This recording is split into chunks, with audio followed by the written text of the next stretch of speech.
समृद्धी महामार्गावर आणखी एक भीषण अपघात आणि एका कुटुंबाचा दुर्दैवी अंत।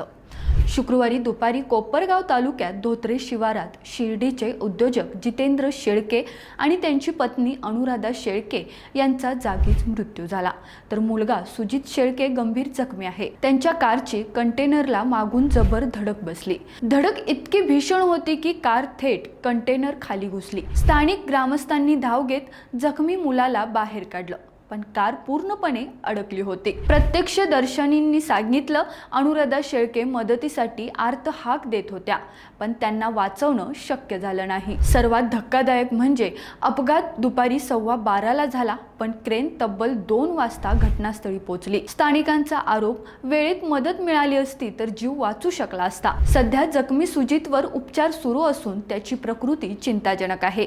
समृद्धी महामार्गावरील वाढते अपघात आणि उशिरा पोहोचणारी मदत यंत्रणा हा गंभीर प्रश्न पुन्हा एकदा समोर आलाय। रोकठोक महाराष्ट्राला सबस्क्राइब करा आणि बेल आयकॉनवर क्लिक करायला विसरू नका।